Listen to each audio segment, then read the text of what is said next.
फिर हम लोग सोचे कि पापा काम पे गए हैं। सुबह 9 बजे वो घर पे आते हैं और घर पे नहीं आए। सेक्रेटरी गार्ड थे, उनको फोन किया तो पता चला वहाँ कोई आया ही नहीं है। 3 दिन से छुट्टी चल रही थी। खुद जाके पता की तो फिर उन्हें वहाँ पे सीधा बॉडी मिली पापा की। जो भी थे सब कुछ मेरे पापा ही थे। इस समय मेरी मम्मी बिल्कुल बेसहारा है, उनके आगे पीछे कोई भी सपोर्ट करने वाला नहीं है। हमारे लोक नेता हितेंद्र जी ठाकुर ने, क्षितिज ठाकुर जी ने वो उनका वीडियो देखा और किस तरीके से कौन सी व्यवस्था से उनकी पार्थिव शरीर को लाया गया, ये देखने के बाद में वो लोगों के भी आंखें भर आई थी। मैं इस मामले को दबने नहीं दूंगा। 7 दिनों के अंदर इस गरीब परिवार को बहुजन विकास आघाड़ी परिवार की ओर से मैं इनको 5 लाख रुपया इकट्ठा करके हम लोग देंगे। मेरा चेतावनी है खुल्लम खुल्ला इस सरकार को। वो लोग सिर्फ सेल्फी और रील बनाने में ही मस्त हैं। ये मत भूलिएगा कि अगर आपकी सरकार आई है तो सिर्फ उत्तर भारतीयों की वजह से। मैं नहीं चाहूंगा कि हर्ष सेन जिसकी मृत्यु हुई थी आज तक उसको मुआवजा नहीं मिला करंट लगने की वजह से। सारे बड़े नेता भारतीय जनता पार्टी के और बड़े बड़े नेता वहाँ जाकर के झूठे आश्वासन दे करके आए, फोटो बनाए, रील बनाए। ऐसी जरूरतें नहीं आनी चाहिए कि हम लोगों को आवाज उठाना पड़े, आपके कैमरे के सामने आना पड़े। बड़ा दुखदाई है। परिवार के साथ हम लोग खड़े रहेंगे। न्याय 7 दिन में नहीं मिला तो हम लोग इसके पीछे आंदोलन करेंगे। आपका ये न्यूज देखने के बाद शर्म लगेगी, फिर ये लोग दौड़ के आएंगे। नमस्कार, मैं सचिन दीक्षित। इस वक्त मैं उपस्थित हूँ प्रगति नगर के उस घर में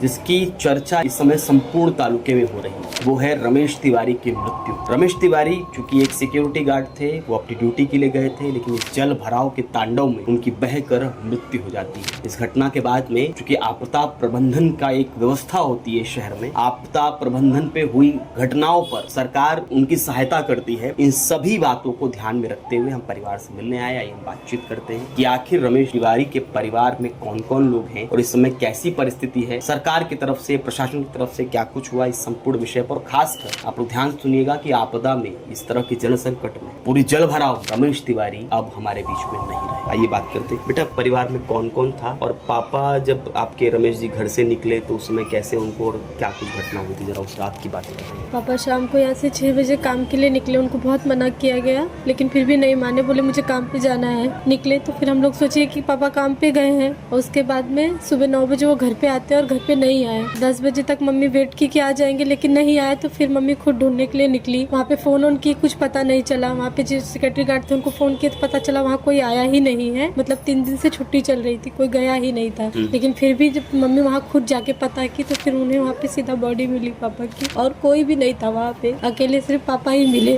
और 2-3 आदमी लोग खड़े हुए थे। कोई व्यवस्था आई, वहाँ एम्बुलेंस आया? कुछ नहीं, वहाँ पे 2-3 आदमी लोग थे। फिर वो लोग ट्रक बुलाए और वो खींचने वाला होता है उससे उठा के लेके गए। जेसीबी से, मैं देखी नहीं, मेरे को फोटो मिला उनका, वही जेसीबी से निकाल के फिर उनको ट्रक में लेके हॉस्पिटल गए। वो खत्म हो चुके थे। पिताजी सहारा थे घर में? पिताजी जी थे मेरे घर में और अभी मेरे 2 छोटे छोटे भाई बहन है। 17 साल का मेरा भाई है और एक 18 साल की मेरी बहन अभी पढ़ाई करती है। ये भाड़े का रूम है हम लोग का। जो भी है बस पापा ही सब कुछ थे। की याद है उसमें पापा के साथ जो अभी लगता है कि ये घटना? मैं ज्यादा कुछ नहीं बोल पाऊंगी, बस इतना जानती हूँ कि जो भी थे सब कुछ मेरे पापा ही थे। इस समय मेरी मम्मी बिल्कुल बेसहारा है, उनके आगे पीछे कोई भी सपोर्ट करने वाला नहीं है, कोई सहारा नहीं है। कोई मिलने आया सरकार की तरफ से? कोई अभी तक तो कुछ कोई नहीं आया, कोई नहीं कुछ बात की है ना कोई मिलने के लिए आया। और मेरे घर में जो भी थे सब कुछ पापा ही थे, उनके सिवा और कोई नहीं। हम लोग अपने अपने ससुराल रहते हैं, आना जाना लगा रहता है, कभी कभार आते हैं। महानगर पालिका की तरफ से या यहाँ के विधायक राजन नाईक की तरफ से कोई आश्वासन आया, बातचीत? कुछ भी नहीं, कभी तक तो कोई कुछ भी नहीं किया, ना किसी का कुछ फोन, ना किसी ने।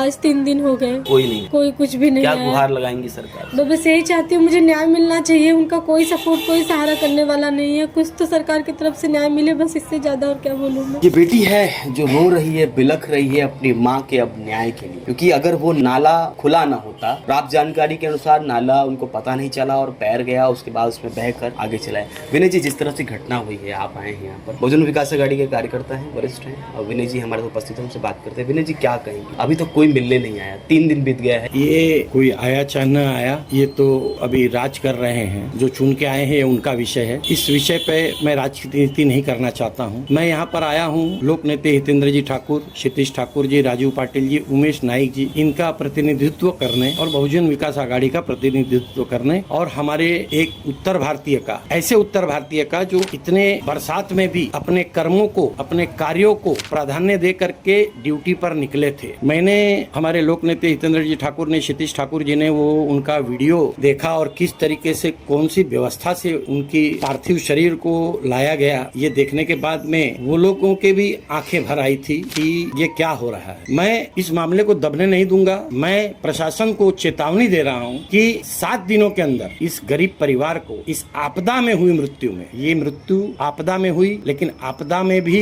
ऐसी व्यवस्थाएं नहीं थी कि कुछ किया जा सके। इनको अगर 7 दिन के अंदर मुआवजा नहीं मिला तो बहुजन विकास आघाड़ी लोक नेता हितेंद्र जी ठाकुर, राजीव जी पाटिल, क्षितिज जी ठाकुर, उमेश जी नाइक और हमारे तमाम बहुजन विकास आघाड़ी और बहुजन विकास आघाड़ी परिवार की ओर से मैं इनको 5 लाख रुपया इकट्ठा करके हम लोग इनके परिवार को देंगे। लेकिन मेरा चेतावनी है खुल्लम खुल्ला इस सरकार को कि सारे उत्तर भारतीयों के बल पर आप जीते हो और उत्तर भारतीयों की ताकत को या उत्तर भारतीय के गरीबों को या उत्तर भारतीय के किसी भी वोटर को, नागरिक को आप हल्के में मत लीजिएगा। ये मत भूलिएगा कि अगर आपकी सरकार आई है तो सिर्फ उत्तर भारतीयों की वजह से। बहुजन विकास आघाड़ी हरदम उत्तर भारतीयों के साथ रही है। वो लोग सिर्फ सेल्फी और रील बनाने में ही मस्त हैं। मैं नहीं चाहूंगा, ये हमारे उत्तर भारतीयों का मैटर है। मैं नहीं चाहूंगा कि हर्ष सेन जिसकी मृत्यु हुई थी आज तक उसको मुआवजा नहीं मिला करंट लगने की वजह से। सारे बड़े नेता भारतीय जनता पार्टी के और बड़े बड़े नेता वहां जाकर के झूठे आश्वासन दे करके आए, फोटो बनाए, रील बनाए। ऐसा हाल इनका ना हो, ऐसा हाल इनका ना हो। जयेश घरत था जो कि बेचारा वो भी ऑन ड्यूटी मारा था, उसके ऊपर 50-60 लाख का कर्जा, उसको मात्र 5 लाख रुपया दिया गया। वो भी कब दिया गया? जब बहुजन विकास आघाड़ी ने आवाज उठाई। ये ऐसी जरूरतें नहीं आनी चाहिए कि हम लोगों को आवाज उठाना पड़े, आपके कैमरे के सामने आना पड़े। बड़ा दुखदाई है, अंदर से बड़ा इस बच्ची का चेहरा देख करके, इस परिवार का दुख देख करके इस पे